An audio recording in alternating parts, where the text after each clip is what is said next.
demandas de pretensiones complejas para que se den una idea de los diversos objetos que se pueden discutir dentro del ámbito del juicio ordinario laboral, tal y como lo hemos señalado. También voy a hacer llegar un modelo de excepciones dilatorias, otro de excepciones perentorias y una contestación negativa de la demanda y una contestación exceptiva afirmativa. Así que son varios documentos para que se entretengan en la semana entrante, que no vamos a tener mayor cosa que hacer, ¿verdad? Por eso que si somos consecuentes vamos a guardar en nuestras casas tranquilos, sin salirnos a exponer a lugares concurridos en donde de repente podemos ir a traer el virus, aunque no nos mate al final, pues nos va a hacer pasar algunos días incómodos, ¿verdad? Así que tratemos entonces de aprovechar el tiempo, jóvenes, leyendo estos documentos que espero que les sean de utilidad.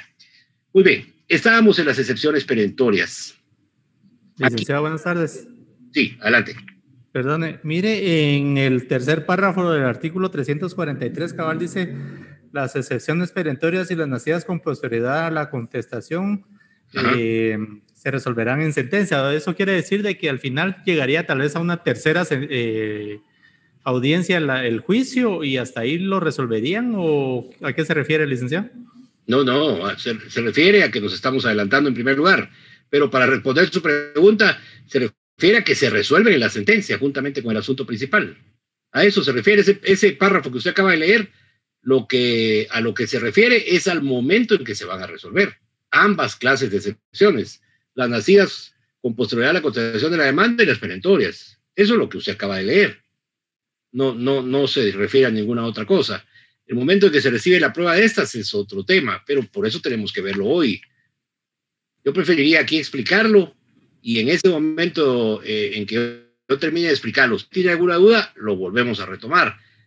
Pero si lo explico ahora sin haber agotado el tema convenientemente, puede ser que nos confundamos. Y a veces explicándolo todo, yo he encontrado aquí algunos que se confunden. Entonces yo preferiría explicarlo. Pero el párrafo que leyó a lo que se refiere es al momento en que se deben de resolver. Ok, gracias, licenciado. Muy amable. Muy bien.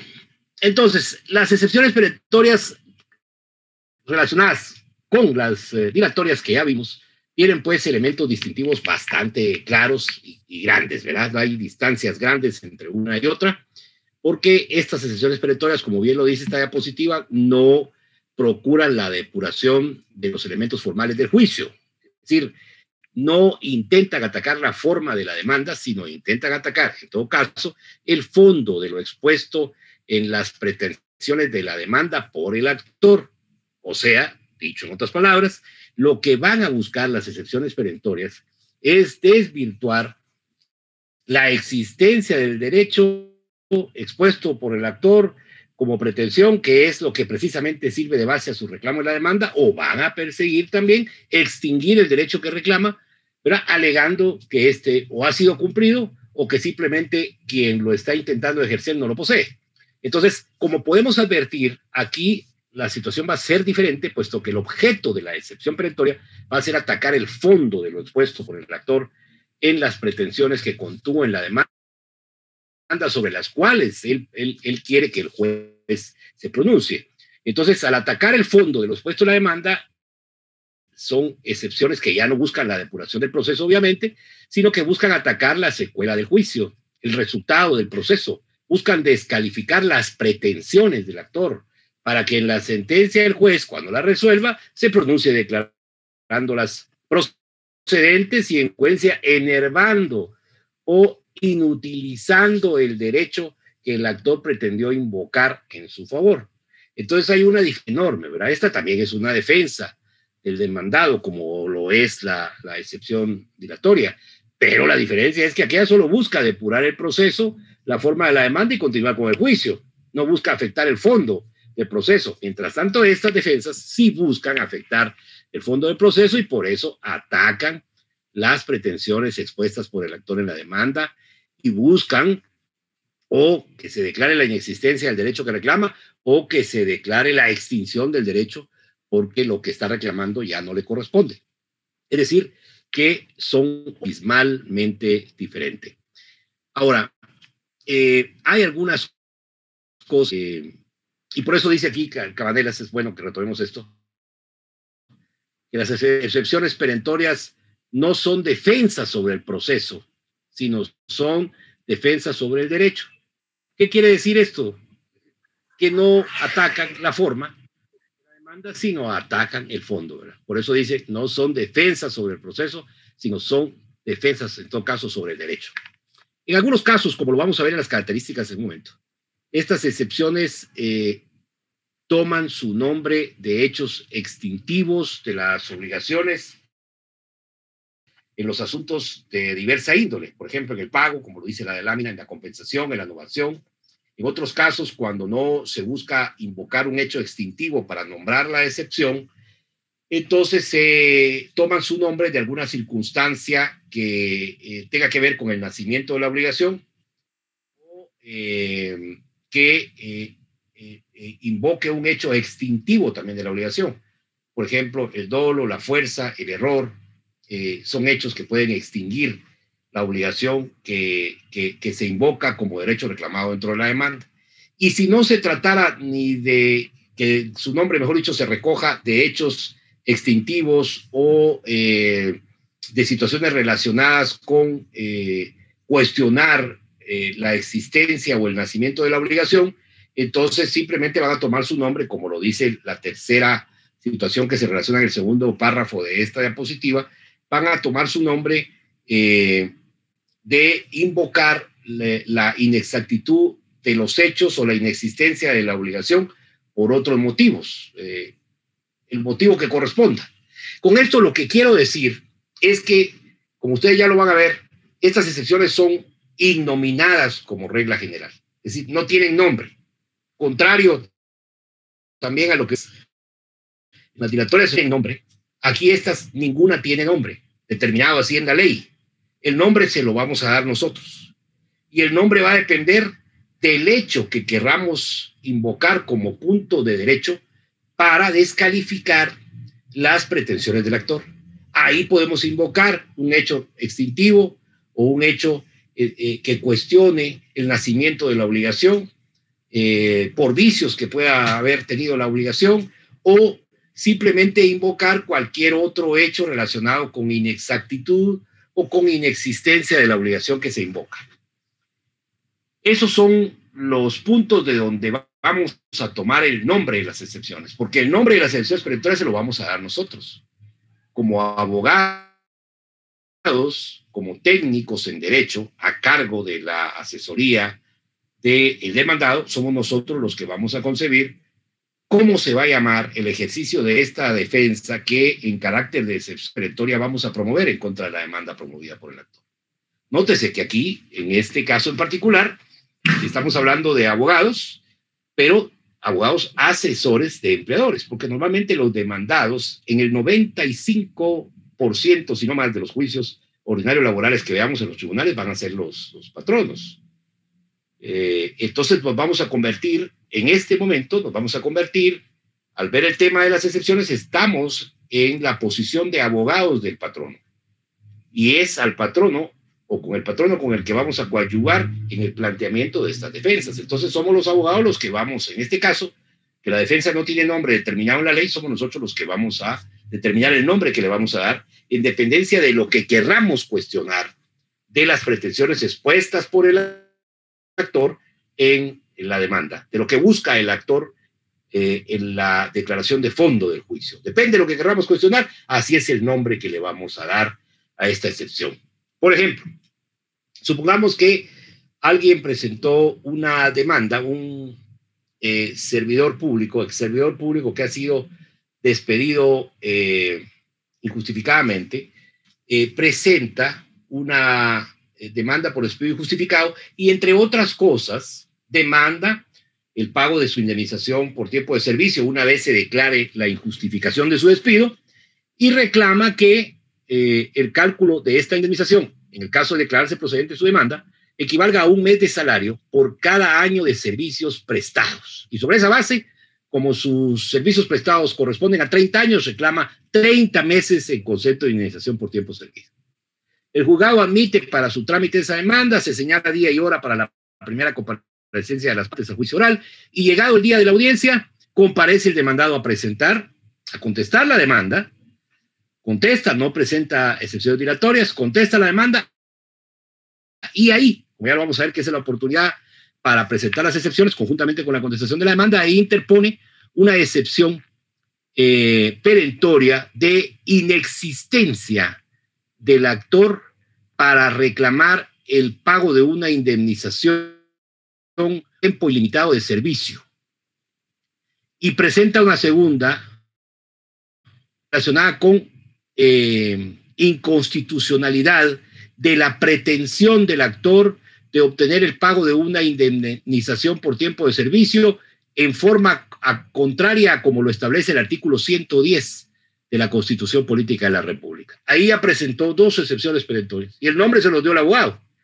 Primero, inexistencia. ¿Por qué la inexistencia? Porque está reclamando un derecho que es inexistente, de acuerdo a lo que piensa este que está interponiendo la excepción. ¿Por qué lo reclama inexistente? Porque el artículo 110 dice que tendrá derecho a la indemnización por tiempo de servicio hasta un máximo de 10 años. Con lo cual, solo puede reclamar, aunque haya servido 30 años al Estado, solo puede reclamar 10 años, 10 meses. Eso será lo único que puede reclamar. Es una limitante en la Constitución. Entonces, por eso dice que inexiste el derecho que está reclamando a que se le paguen los 30 años. Hay un hecho ahí. En todo caso, hay un hecho que reclama la inexistencia del fundamento para reclamar 30 meses de indemnización correspondiente a 30 años, cuando existe una norma que solo concibe ese mismo derecho, pero para 10 años de servicio. Y la segunda dice que es inconstitucional el derecho que está reclamando el actor, porque lo que reclama, relacionado con que se le paguen 30 meses de indemnización igual a 30 años de servicio, es contrario a lo que establece la norma 110 de la Constitución, en relación a que solo se pagarán 10 años de servicio equivalente a 10 meses de salario en concepto de indemnización por despido. Ahí hay dos ejemplos clarísimos de dos excepciones perentorias, ignominadas, porque no tienen nombre en la ley, pero que se convierten en nominadas a partir de que nosotros le damos el nombre, tomando como base el aspecto sobre el que vayamos a cuestionar la pretensión del actor expuesta en su demanda. ¿Cuál era la pretensión del actor aquí? Entre otras, obtener el pago de una indemnización por 30 años de servicio, que era lo que él había trabajado para el Estado. Pero hay una norma que dice que solo se reconocerán 10 años de servicio en concepto de indemnización. Entonces hay una limitante legal. Y sobre esa base de esa limitante legal, el abogado cuestiona entonces, a través de las excepciones perentorias, cuestiona la existencia de ese derecho que reclama el actor y lo descalifica por virtud de esas excepciones. ¿Pretendiendo qué cosa? Pretendiendo que la sentencia, cuando se resuelva la excepción, estas dos par de excepciones perentorias, se declare que no tiene derecho el actor, ¿verdad?, a reclamar una excepción correspondiente a 30 años de servicio, porque la ley solo establece la posibilidad de que esa misma indemnización corresponda a 10 años de servicio como máximo. No sé si entendimos este punto, jóvenes. Me interesa este punto fundamentalmente de estos dos ejemplos. Sí, licenciado, gracias. Muy bien. Esperemos que lo hayan entendido los otros 126 que están en la sala para que no tengamos inconveniente. Muy bien. Entonces, sobre la base anterior, la definición que propone la cátedra en relación a las excepciones perentorias es la que ustedes tienen en este momento en la pantalla. Le dice que son aquellas que persiguen desvirtuar el fondo de las pretensiones expuestas por el actor en la demanda para que se declare la inexistencia del derecho que se invoca o bien para obtener su extinción. Por esta razón, dice, uno de sus efectos es no suspender el trámite del proceso. Esto debe estar claro también, aunque lo vamos a ver las características, ¿verdad? Al ser una excepción que no ataca la forma de la demanda, es congruente que el planteamiento de una excepción perentoria no suspenda el trámite del proceso, porque no ataca la forma de la demanda, no busca depurar el juicio. Entonces, esto significa que su planteamiento y su trámite pueden transitar paralelamente con el trámite del proceso. No tienen por qué suspenderlo. Suspenderlo sería una contradicción.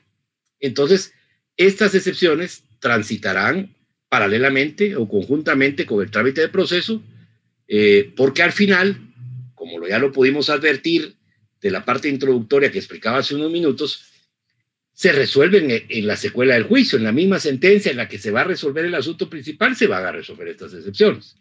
Entonces no tiene ningún objeto suspender el proceso para tramitarlas, porque se van a tramitar conjuntamente con el asunto principal y se van a resolver también conjuntamente con ese asunto principal. ¿Estamos claros ahí, jóvenes? Disculpen. Muy bien. Miremos ahora las características para ir aclarando un poco más este tema y que no tengamos ningún inconveniente los dos con entenderlo. La primera característica de las excepciones perentorias es que no suspenden la tramitación del proceso.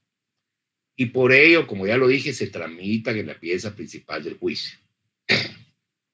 Al atacar las pretensiones del actor, entonces se pueden tramitar en conjunto con el asunto principal, porque también es en conjunto con el asunto principal que se van a examinar y a resolver en la sentencia. Entonces no tiene ningún caso suspender la tramitación del proceso. Aquí no va a haber entonces una pieza separada de excepciones, porque estas se van a tramitar conjuntamente con el asunto principal. Su carácter es innominado. Esto también ya lo anticipaba un poquito en la primera parte de mi intervención esta tarde. Esto quiere decir, dice la lámina, que salvo las adicionales que se relacionan en los artículos 342 del Código, el artículo, mejor dicho, 342 del Código de Trabajo, que son el pago, la transacción, la cosa juzgada, la prescripción, esas que son las únicas nominadas, ya vamos a ver por qué, todo el nombre de todas las demás, como los dos ejemplos que acabo de citar, se las debe dar el abogado, quien dirige el proceso, derivado de lo que quiera atacar, del aspecto que quiera descalificar, de las pretensiones en las que funda el reclamo de derechos del actor en la demanda. De ahí van a tomar su nombre. Pero también vamos a tener este caso de estas que acabo de citar, que son tradicionales, pero que también reciben el nombre de privilegiadas, por la razón que voy a explicar dentro de un momento, que son las únicas que sí tienen nombre, como con carácter excepcional. La regla general va a ser que no tengan nombre, pero como excepción vamos a encontrar estas, a las que se denomina también excepciones privilegiadas, que sí tienen nombre y que se van a poder presentar como perentorias, ¿verdad? Aquí vuelve a repetir que el nombre, fundamentalmente, de esas que no tienen nombre, va a poder tomarse de hechos extintivos, como ya lo relacioné, de circunstancias que puedan producir el nacimiento de una obligación o bien hacer referencia a la inexistencia de estas también, y de los propios hechos en que se funde el derecho que se invoca en la demanda. De ahí van a tomar sus nombres. Regla general, entonces, no tienen nombre. Excepción a la regla, estas. Tradicionales, que son privilegiadas por la razón que vamos a explicar en un momento, que se van a poder presentar como perentorias, aunque, como ya lo dijimos, tienen nombre, pero se trata de un caso particular y por eso son excepciones privilegiadas precisamente, como lo vamos a ver a continuación. Muy bien. Su objeto dice es buscar desvirtuar el fondo de las pretensiones expuestas por el actor en la demanda y con ello obtener que se declare la inexistencia del derecho o la extinción del mismo. Este es el objeto fundamental de las excepciones, ¿verdad? Perentorias. Descalificar, destruir el aspecto de fondo expuesto por el actor como base de sus pretensiones en la demanda. Eso es lo que buscan descalificar. Por eso es que normalmente la excepción perentoria es una herramienta que se debe usar en la contestación de la demanda para cuestionar los hechos que sirven de base a las pretensiones del actor. Hay quienes, por supuesto, contestan la demanda y no presentan excepciones perentorias. Pero eso puede ser un error, porque estamos perdiendo la oportunidad de cuestionar en la misma contestación de la demanda, a través del medio idóneo, que son las excepciones perentorias, lo relacionado a la existencia o no del derecho que invoca el actor en la demanda como base de sus pretensiones. Si hay oportunidad de cuestionarlo, ¿por qué no vamos a aprovechar? Lo que sobra no hace daño y, por el contrario, genera una posibilidad de apoyar la negativa a la demanda que exponemos en la contestación de la demanda, a la demanda del actor, porque lo que hacemos en la contestación es contestar negativamente y oponer. Lo relacionamos en los hechos que presentamos dentro de la contestación, pero mejor si hay excepciones perentorias en las que se pueda apoyar nuestra pretensión de que esos derechos expuestos por el actor como pretensiones en la demanda se descalifiquen, se destruyan, se declaren inexistentes en la sentencia. Hay que aprovechar entonces la oportunidad sin dejarla de ir. Por supuesto que hay que meditar bien, como lo hay que hacer en cada actuación que tengamos en la vida como abogados, hay que meditar bien cómo vamos a armar la contestación en la que además vamos a interponer excepciones perentorias sustanciadas debidamente, porque no se trata simplemente de presentar excepciones perentorias vacías, de presentar excepciones perentorias bajo o sobre la base de argumentos que sean imposibles de sostener. Hay que presentar excepciones perentorias bien respaldadas, porque eso es lo que puede generar que la contestación de la demanda en sentido negativo tenga éxito y que con las excepciones perentorias logremos descalificar las pretensiones del actor y logremos una absolución para nuestro cliente. Logremos que se le absuelva de los reclamos presentados en la demanda por el actor. De eso va a depender. Y es más, eso es lo que haría un buen abogado del lado del empleador. No entorpecer el juicio, sino buscar los mecanismos para contestar convenientemente, probar convenientemente la contestación y las excepciones perentorias y tratar de sacar a su cliente de ese problema legal que le ha generado la demanda. La siguiente característica es, al atacar el fondo, dice, de las pretensiones expuestas por el actor, su resolución, en referencia a la resolución de las excepciones perentorias, debe producirse en la sentencia conjuntamente con el asunto principal. Efectivamente. ¿Por qué se van a resolver en la sentencia las excepciones perentorias?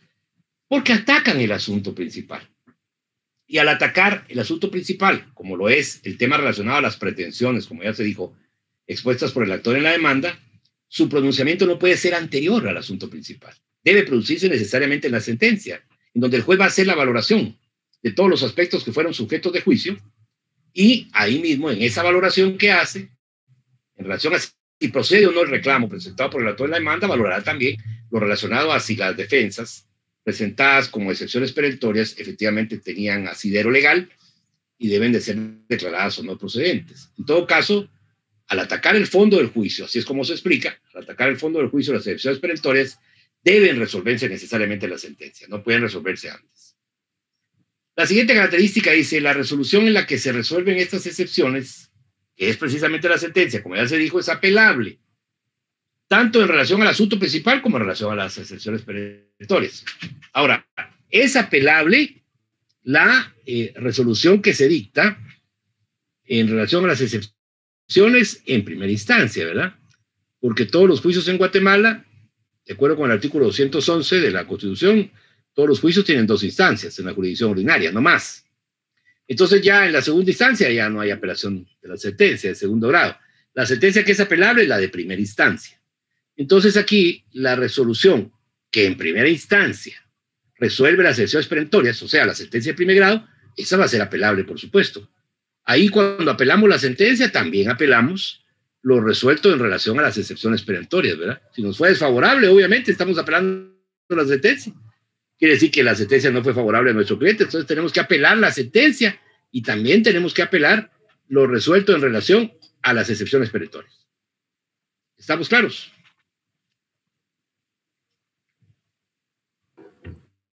Sí, licenciado.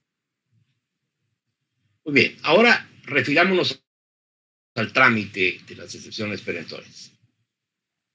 En primer lugar, ¿en qué momento deben de interponerse estas excepciones? ¿Cuál es el momento procesal que corresponde para su interposición?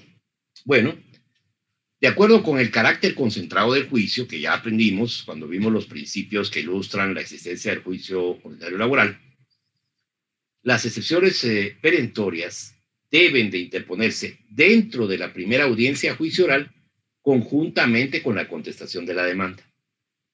Esto de que la ley diga de que deben de interponerse conjuntamente con la contestación de la demanda impone que su imposición deba ser en la primera audiencia y exactamente en el momento en que contestamos la demanda. Quiere decir que nuestro acto contentivo de la contestación de la demanda y nuestra oposición a la demanda presentada por el demandado debe también ser en conjunto, debe contener, en otras palabras, la interposición de excepciones perentorias, porque así lo dice la ley, conjuntamente con la contestación de la demanda. Y en vista de que la contestación de la demanda solo se puede producir dentro de la audiencia, ya en el diligenciamiento que tiene lugar dentro de la audiencia del juicio, entonces deben de interponerse, como decíamos, en la primera audiencia de juicio oral, conjuntamente con la contestación de la demanda. Ahí, cuando el demandado contesta la demanda y presenta su oposición, también presenta las excepciones perentorias. Ese es el momento procesal oportuno para interponerlos. Ya sea que contestemos la demanda y nos opongamos e interpongamos excepciones perentorias en forma oral o en forma escrita. El momento procesal es ese. No se pueden interponer ni antes de la audiencia ni después de que se ha contestado la demanda, porque si se interponen antes serían prematuras y si se interponen después de contestar la demanda serían extemporáneas. Entonces, ese es el momento, no hay otro. Y tenemos que aplicarnos a que sea en ese momento la interposición de estas excepciones, porque si no perdemos la oportunidad procesal. Es decir, precluye el derecho de interponerlas en la etapa que correspondía, ya después de eso será imposible poderlas interponer. Bueno, esa es la interposición. ¿Cuándo se recibe, cuándo se produce la contestación de las excepciones perentorias por parte del actor? Aquí se aplica nuevamente el artículo 344, que nos dice que una vez interpuestas las excepciones, en general, este es un plazo que se aplica para las 3 clases de excepciones, una vez interpuestas las excepciones, el actor puede contestarlas y oponerse a ellas dentro de la misma audiencia si hubieran sido interpuestas ahí, o si fueron interpuestas en la audiencia, mejor dicho, como debe ser, porque fueron interpuestas conjuntamente con la contestación de la demanda. Aquí se presenta otra vez aquella opción, que también se presenta dentro de las dilatorias para el actor, relacionada sea ahí en la audiencia donde están siendo interpuestas conjuntamente con la contestación de la demanda, ahí mismo puede contestarlas y oponerse a ellas. Pero si no lo desea, puede acogerse a que se conteste la audiencia para las excepciones dentro de las 24 horas siguientes. Aquí no hay suspensión. Aquí simplemente, como estamos en la celebración del diligenciamiento del juicio, cuando el demandado viene a contestar la demanda y se opone y interpone excepciones perentorias, entonces el actor puede manifestar en ese momento que desea contestarlas. Si no desea contestarlas, entonces ella sabe que la audiencia aquí va a continuar porque estamos en el diligenciamiento del juicio y que tendrá un plazo de 24 horas posteriores a la audiencia para poder contestarlas y oponerse a ellas. ¿Por qué? Porque aquí no está suspenso el juicio, ya lo dijimos, ni va a suspender la interposición de excepciones perentorias el trámite del proceso, ¿verdad? Porque está tramitándose en conjunto con el proceso, o el asunto principal. Entonces se interponen y una vez interpuestas, o las contesta en la misma audiencia, si lo desea hacer, porque no hay ninguna obligación tampoco de que lo haga, o bien, lo más común, las contesta dentro de las 24 horas. Ahí en esa contestación va a contestarlas y también se va a oponer a ellas, ¿verdad? Y va a ofrecer prueba en contrario para esas excepciones, porque para eso es la oposición. Si yo contesto oponiéndome al planteamiento de las excepciones perentorias del demandado, debo ofrecer también la prueba en la que fundamente yo mi oposición al planteamiento de esas excepciones perentorias que ha interpuesto el demandado. Ya lo dice aquí, ¿verdad? Que si se contestan y se oponen dentro de la misma audiencia, el trámite del juicio continuará en sus restantes etapas dentro de la audiencia. Ya sea que conteste dentro de la misma audiencia o conteste dentro de 24 horas siguientes, el trámite del juicio va a continuar. El otro aspecto aquí es que aún contestando dentro de la audiencia, eso no impone que vaya a cambiar nada, de que deban resolverse ahí, por ejemplo, como sí puede suceder con las dilatorias, o que en esa misma audiencia vaya a recibirse la prueba que ambas partes propusieron para las excepciones. Es posible que se reciba y es posible que no. Que se reciba depende exclusivamente de que el tiempo del diligenciamiento de la audiencia lo permita, dependiendo que no haya mucha prueba abundante propuesta para la demanda y para la contestación de la demanda, que es la prueba que se debe recibir antes de las excepciones. Si eso lo permite, si ese orden de recepción de la prueba permite también que recibamos la de las excepciones propuestas por ambas partes, entonces la recibimos en la misma audiencia. Pero si no, tendremos que señalar otra audiencia. En todo caso, lo que quiero decir es que conteste dentro de la audiencia o conteste dentro de las 24 horas siguientes el trámite, el proceso, dentro de la diligencia, dentro de la audiencia, mejor dicho, en que se está diligenciando el juicio, no se va a suspender por la interposición ni por la contestación u oposición de las excepciones perentorias por parte del actor. El juicio continúa. porque estamos en el trámite del proceso y, como ya lo hemos dicho, las excepciones perentorias se están interponiendo dentro del trámite del proceso y se van a tramitar conjuntamente con el proceso hasta llegar a la sentencia. Ahora bien, ya hemos visto interposición, ya hemos visto oposición del actor al planteamiento de las excepciones perentorias. Ahora miremos la prueba. ¿En qué momento se va a recibir la prueba propuesta para las excepciones perentorias por ambas partes? Porque una es la que propone el demandado cuando la interpone y otra es la que va a proponer el actor cuando la contesta y se opone. O sea, hay prueba de las dos partes, solo para efectos de lo relacionado con la excepción perentoria, aparte de la prueba del juicio, ¿verdad? Para el juicio, la que se propuso en la demanda y aparte la que se propuso también en la contestación de la demanda. Entonces, la prueba de las excepciones perentorias debe ser recibida, como lo dice la diapositiva, dentro de las mismas audiencias de prueba del juicio. Porque como estamos dentro del juicio y se está tramitando también conjuntamente con el asunto principal las excepciones perentorias, entonces se reciben las mismas audiencias de prueba del juicio. Eso sí, observando el orden de recepción de la prueba, por virtud de en qué oportunidad fue propuesta la prueba por las partes. ¿Con qué prueba empieza la recepción de la prueba dentro de las audiencias del juicio? Con la que propuso el actor en su demanda. Al terminar de recibir la prueba propuesta por él, seguimos recibiendo la prueba que propuso el demandado en su contestación de la demanda. Al terminar de recibir esa prueba, entonces recibimos la prueba propuesta por el demandado también en la interposición de excepciones perentorias y terminamos de recibir la prueba con la que propuso el actor en su contesta u oposición a las excepciones perentorias. En ese orden la vamos a recibir. Dentro de las mismas audiencias de prueba, ahí se va a recibir tanto la prueba para el juicio como la prueba para las excepciones perentorias, ¿verdad? Solo observamos este orden que acabo de relacionar. Ahora, esta es la recepción de la prueba. Ahora, ¿cuándo se resuelven? ¿En qué momento? Ya lo decía el compañero que pidió la palabra al principio de la clase de esta tarde. Él lo leyó en el segundo párrafo del 344. Efectivamente, las excepciones perentorias se resuelven en la sentencia, conjuntamente con el asunto principal. Esa es la oportunidad procesal para resolverlas. La sentencia. La sentencia en la que el juez hace el examen de todo lo que se juzgó dentro del trámite del proceso, valora y aprecia la prueba rendida por las partes, ahí mismo tendrá que hacer el examen de lo relacionado con el planteamiento de las excepciones perentorias y lo relacionado también con la valoración y apreciación de la prueba que se propuso para estas. Y con base en eso, resolver en la sentencia el asunto principal y también el planteamiento de las excepciones, ¿verdad? Primero deberá valorar las excepciones, ese es el orden que se observa en la sentencia. Primero valorará si son procedentes o no. Y dependiendo de que sean procedentes, imagínense ustedes, si las declara procedentes, la sentencia también va a ser declarando sin lugar la demanda. Pero si las declara improcedentes, seguro que la sentencia va a ser condenatoria. Se va a declarar la demanda y se va a condenar al demandado, ¿verdad? Ese va a ser el resultado. Pero en todo caso, lo que me interesa destacar en este momento es que en ese momento mismo de la sentencia, ahí se hace el examen y la valoración de la prueba relativa con el planteamiento de las excepciones perentorias. Verlas en ese mismo momento, ¿verdad? Como la sentencia resuelve la secuela del juicio en relación al asunto principal, ahí mismo va a resolver lo relacionado a las excepciones perentorias. Y como ya lo adelanté en otro momento, lo resuelto en relación a las excepciones perentorias en la sentencia será impugnable únicamente en relación a la sentencia de primer grado, que es la que es apelable, ¿verdad? Esa sentencia en donde el juez va a resolver sobre el asunto principal y sobre las excepciones será apelable.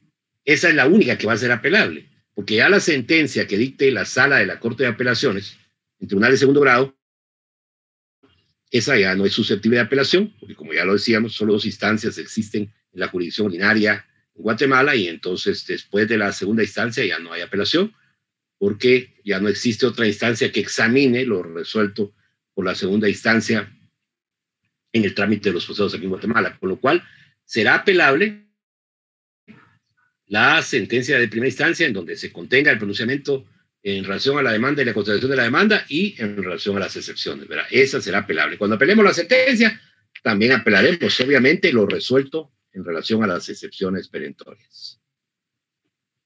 Me gustaría escuchar algunos comentarios, preguntas, inquietudes para ver si estamos claros en esto, jóvenes.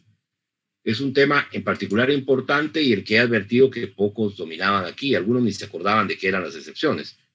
A pesar de que en teoría general del proceso algo les tuvieron que haber explicado de las excepciones como institución procesal, pero he advertido en clases anteriores que tenemos poca relación con el tema. Entonces me interesa quedando claro esto, por favor.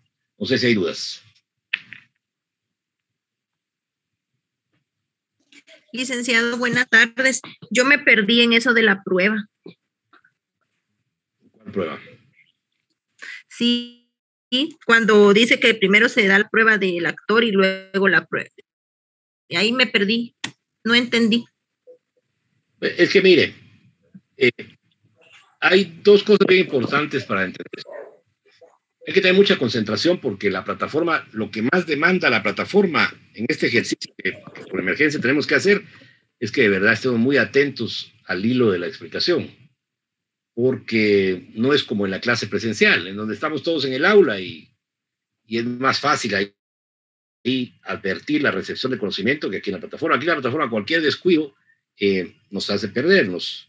A lo que usted se refiere no es precisamente a la determinación de la oportunidad en la que se recibe la prueba, porque eso ya lo dijimos. La prueba de las excepciones perentorias se va a recibir en las mismas audiencias de prueba del juicio ordinario, porque ya dijimos que la excepción perentoria se está tramitando en forma conjunta con el trámite del asunto principal. ¿Cuál es el trámite del asunto principal? El juicio mismo, donde están discutiendo las pretensiones del actor y las del demandado. Entonces ahí, conjuntamente con el asunto principal, se está tramitando la excepción perentoria. Y por esa razón, en las mismas audiencias de prueba en las que se recibe la prueba de la demanda y de la contestación de la demanda, se va a recibir también la prueba de las excepciones perentorias. Lo que usted dice en la segunda parte de su intervención es el orden en el que se va a recibir la prueba. Porque aunque se va a recibir en las mismas audiencias de prueba del juicio, tiene que observar un orden en la recepción de la prueba. No vamos a empezar recibiendo la prueba de las excepciones y dejar de último la recepción de la prueba que propuso el actor en su demanda y la prueba que propuso el demandado en su contestación. No, vamos a observar el orden de prelación de la prueba.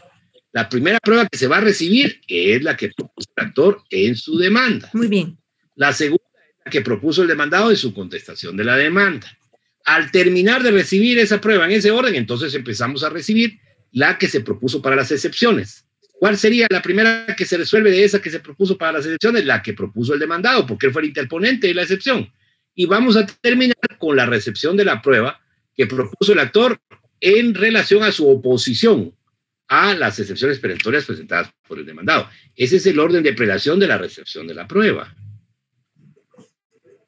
Muy bien, licenciado. Muchas gracias. Ahí era donde no había. Gracias. Para servirle. ¿Alguna otra duda?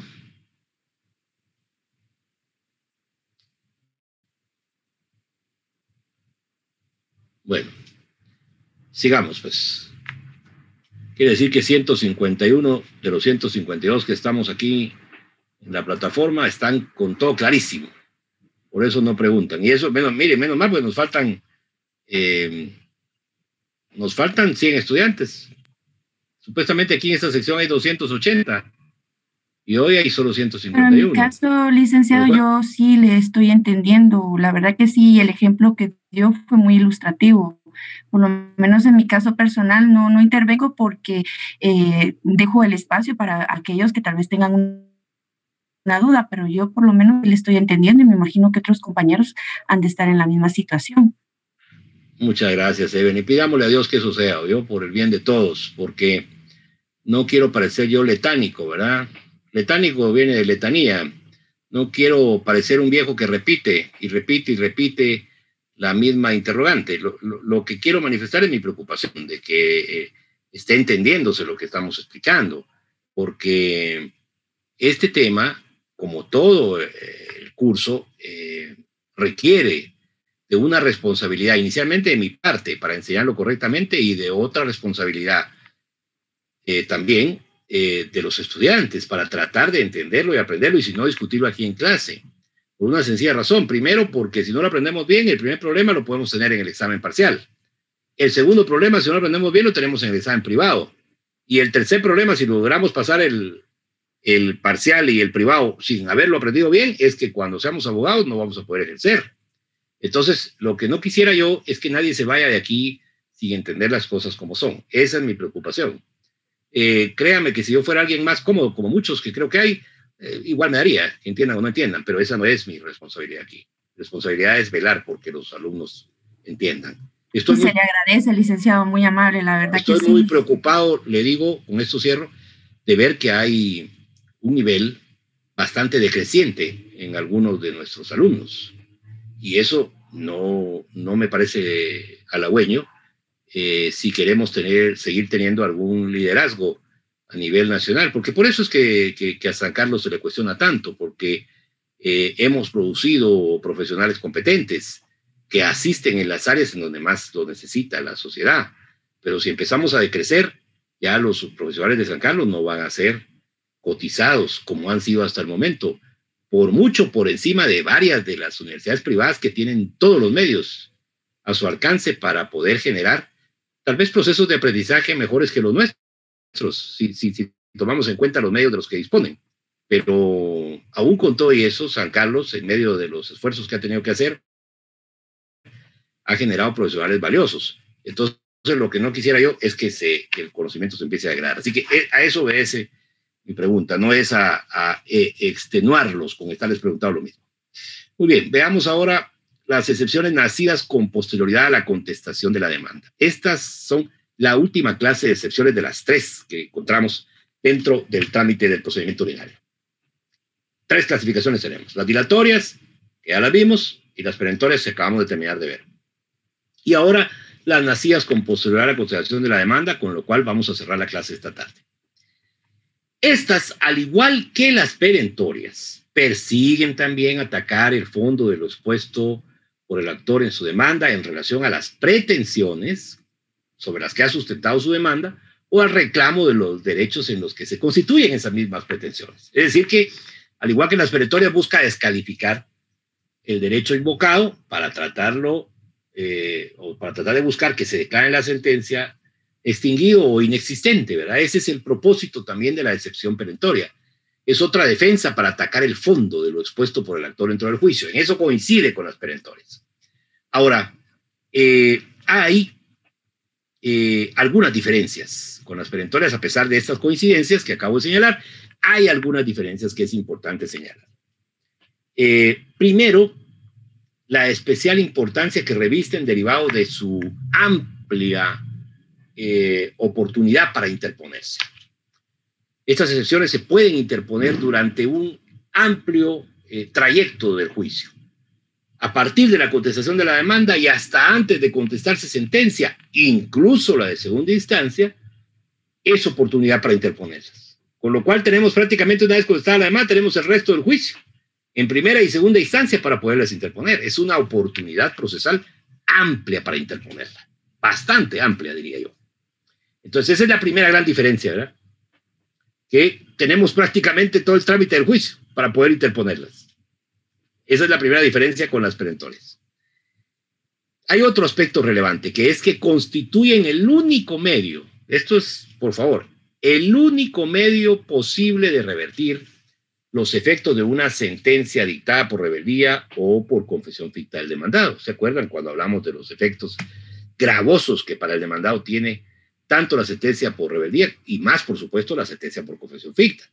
Dijimos que al haber perdido el demandado toda oportunidad de contestar la demanda, de oponerse, de ofrecer prueba, de contradecir la prueba del demandado, pierde el juicio prácticamente desde ahí. Aunque conserva su derecho a apelar, de nada sirve si la apelación va a llegar vacía, porque qué agravio le pudo haber producido a él la sentencia de primera instancia si él ni estuvo dentro del proceso. Entonces dijimos que esto era bien difícil de revertir. Sin embargo, las excepciones nacidas con posterioridad a la contestación de la demanda son el único medio, si tenemos una, por supuesto, es el único medio de revertir una sentencia de estas. ¿Cómo? Especialmente a través de las excepciones llamadas privilegiadas. ¿Por qué son privilegiadas estas? Esto cabe aquí la explicación tanto como cabe por la cita que hicimos de ellas en las perentorias. ¿Por qué son privilegiadas? Porque se pueden interponer o como perentorias o como nacidas con la contestación de la demanda. y porque además tienen nombre, fíjense. En eso radica su carácter de privilegio, porque se pueden interponer como perentorias o como nacidas con posterioridad a la consideración de la demanda y además nominalmente, porque tienen nombre. ¿Cuáles son esas? Esas mismas que nos permitirían aquí revertir una sentencia por rebeldía o por confesión ficta: el pago, la prescripción, la transacción y la cosa juzgada. Supongamos que yo tengo una excepción de prescripción, porque el derecho alegado por el actor estaba prescrito. Y desgraciadamente yo no pude llegar a la audiencia y me condenaron en una sentencia por confesión ficta. Entonces, ¿qué hago? Apelo, y una vez esté el trámite de la apelación en la sala de la Corte de Apelaciones de Trabajo, interpongo el pago como excepción nacida con posterioridad a la contestación de la demanda. Cualquiera me podría preguntar en este momento, pero qué contradicción, ¿verdad? Porque dice que, o la prescripción, mejor dicho, dice que es una excepción nacida con posterioridad a la contestación de la demanda, y el derecho de estar prescrito estaba prescrito desde antes de que el juicio se planteara, efectivamente. Pero en eso radica el carácter de privilegio. Si fuera una excepción innominada, y en esto les ruego atención, si fuera una excepción nacida con posterioridad a la contestación de la demanda, innominada, de esas que no tienen nombre, a las que nosotros les tenemos que dar el nombre, como expliqué en el caso de las perentorias, entonces sí, el tribunal tendría que calificar en el momento de la interposición de la excepción si esa excepción pudo nacer después de la contestación de la demanda o si los hechos que la sustentan ya existían antes de contestar de la demanda, y ahí podría rechazarla. Si los hechos en los que se sustenta esta excepción nacida con posterioridad a la contestación de la demanda innominada condujeran a establecer que existían antes de contestar la demanda, no cabe admitirla aquí como nacida con posterioridad a la contestación de la demanda. Pero distinto es el caso de estas privilegiadas, como en el ejemplo que estaba citando de la de prescripción. Y efectivamente el derecho estaba prescrito ya antes de que presentara su demanda este hombre. Pero eso, como esta excepción es privilegiada, no obsta a, o no implica, mejor dicho, que se califique si está nacida o no con anterioridad o con posterioridad a la contestación. Porque por eso son excepciones de privilegio. Entonces, si yo tengo la certeza de que el derecho está prescrito, cuando ya el trámite se encuentra en segunda instancia, que ha sido elevado del juzgado de primera instancia a la sala, entonces interpongo la excepción nacida con posterioridad a la contestación de la demanda de prescripción. Y ahí, una vez pruebe la prescripción, me traigo abajo todo lo actuado. Revierto la sentencia por confesión ficta y logro que la demanda se declare sin lugar y que me absuelvan de lo pretendido por el actor. Por eso dice aquí, constituyen el único medio por el que es posible revertir los efectos de una sentencia dictada por rebeldía o por confesión ficta del demandado. No hay otra forma, solo esta. Y el otro detalle aquí es que dentro de ellas, como lo dice la lámina, es básicamente lo que ya expliqué, se encuentran las denominadas excepciones privilegiadas, cuyo carácter es nominado y que pueden interponerse también como perentorias. Ese es el otro aspecto importante, ¿verdad? Su carácter de privilegio, que indudablemente permite alguna posibilidad para quien dispone de una de estas excepciones para presentarla e incluso revertir, como decíamos, una sentencia que haya sido dictada por rebeldía o por confesión ficta que le haya sido gravosa, ¿verdad? Este es el único medio. Aquí hay un aspecto, sin embargo, también, que quienes defienden empleadores, los abogados que defienden empleadores, critican, no están totalmente conformes con el planteamiento de las perentorias y de estas nacidas con posterioridad a la contestación de la demanda. ¿Por qué? Porque dicen que una vez se presentan, la audiencia que se le da al actor para oponerse y ofrecer prueba de ellas es una cuestión, dice, desleal, porque el actor, cuando se opone a estas excepciones, aprovecha para ofrecer nueva prueba del juicio, dice, distinta de la que ya ofreció, y con eso toma alguna ventaja porque aprovecha para incorporar incluso alguna prueba importante que haya omitido incorporar en el momento en que incorporó su prueba en la primera audiencia del juicio, la prueba de la demanda.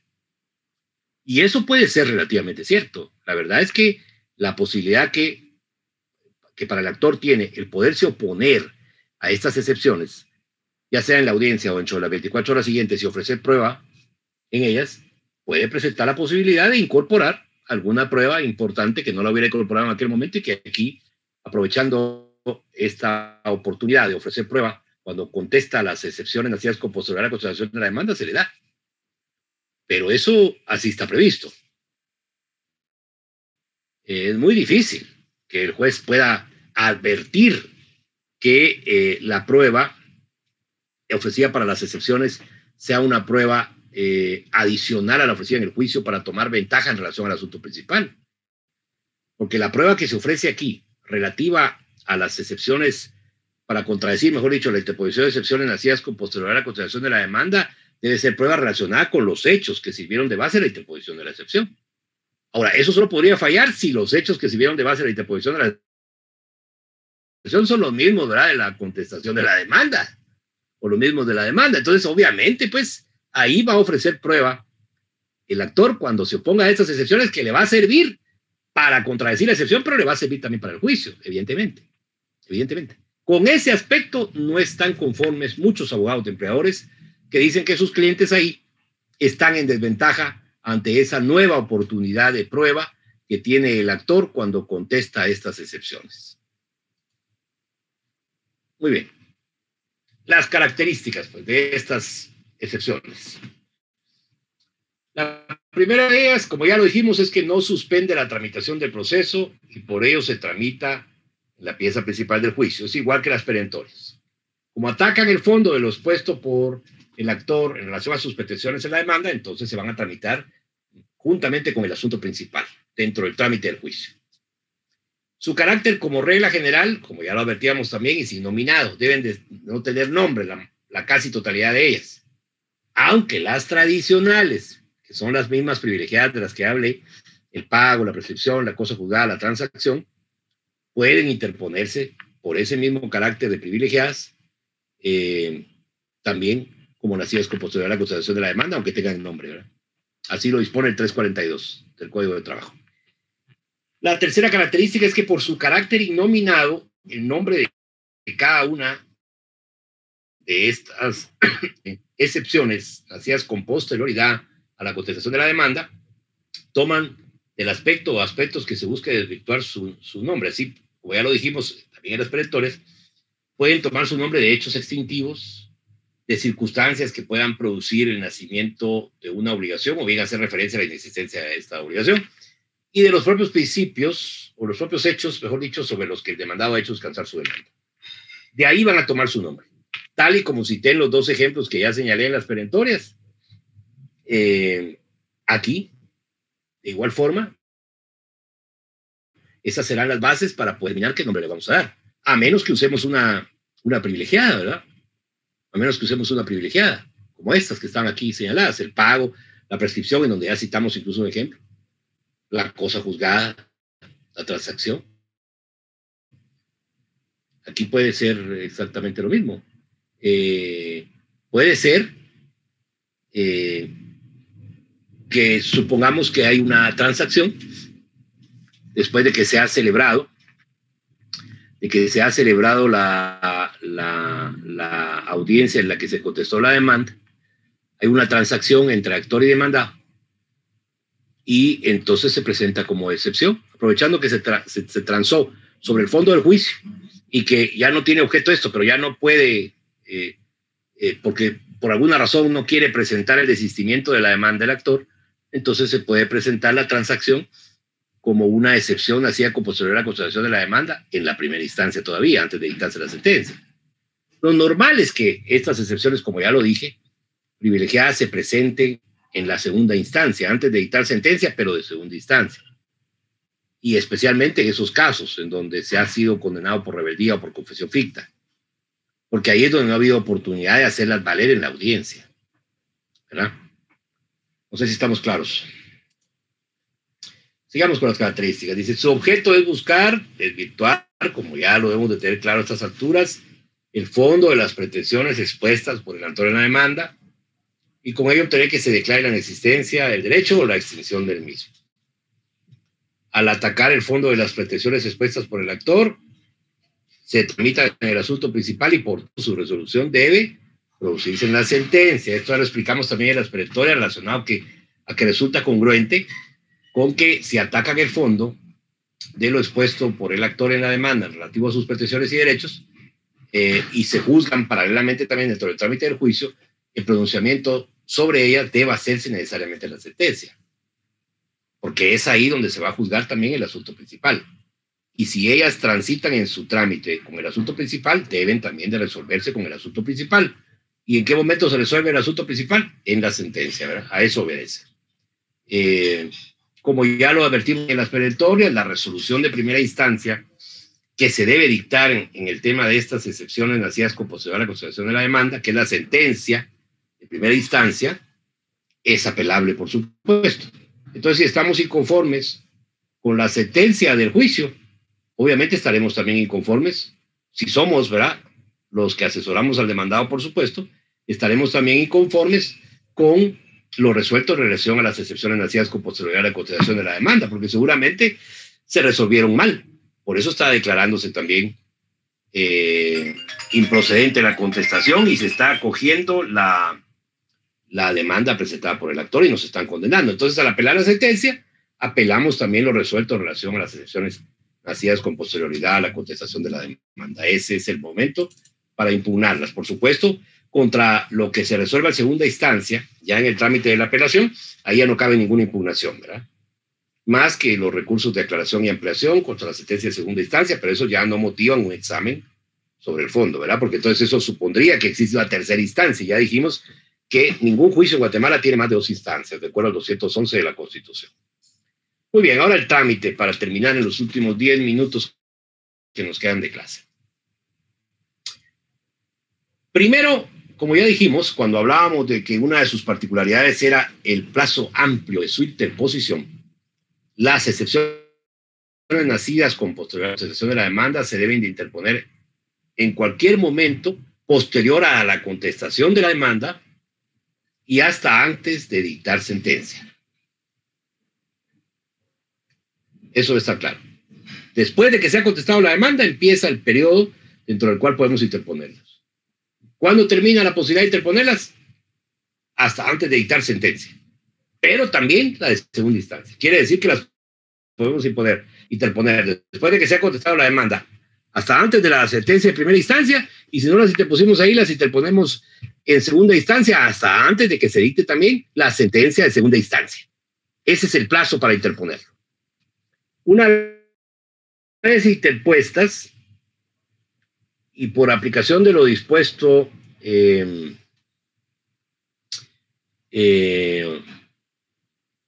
aquí aclaremos una cosa, que esto, si te pone posteriormente a la acción de la demanda, como dijimos, hasta antes de dictar sentencia e incluso la segunda instancia, ¿verdad? Aquí normalmente esto no va a ir, ¿verdad? Esto corresponde a las perentorias. ¿Por qué no va a ir? Porque la interposición de excepciones nacidas con posterioridad a la contestación de la demanda normalmente se va a hacer fuera de la audiencia. Por su plazo de interposición amplio, es imposible prever que vaya a producirse su interposición necesariamente en una audiencia. Puede ser, pero es bastante remoto. Es más común que se interponga fuera de la audiencia. Muy bien, una vez interpuestas y por aplicación de lo dispuesto en el artículo 344 del Código de Trabajo, el actor tiene posibilidad de contestarlas. Si se interpusieron en una audiencia, pues ahí las va a contestar. Si se interpusieron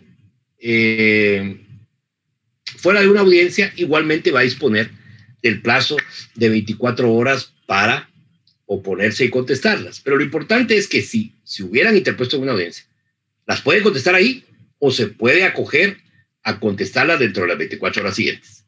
Si se interpusieron fuera de una audiencia, obligadamente, solo dispone del plazo de 24 horas para poderlas contestar, porque ahí no las pueden contestar en el momento que se las notifican, obviamente, porque las están notificando fuera de la audiencia, ¿verdad? Entonces, las oportunidades para contestar por parte del actor y oponerse a las excepciones nacidas con posterioridad a la contestación de la demanda son esas.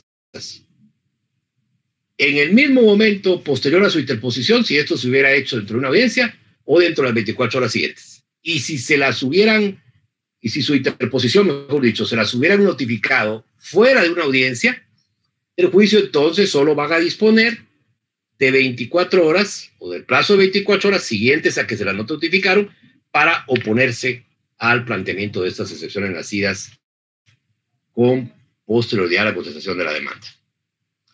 Ahora, ¿cuándo se recibe la prueba? Ya hablamos de su interposición, ya hablamos de cuándo se opone el actor a ellas, ahora cuándo se prueban. Como se tramitan también conjuntamente con el asunto principal, podrían tener la posibilidad de que la prueba de ellas se reciba también en las mismas audiencias de prueba del juicio, así como se recibe la de las perentorias, que ya vimos.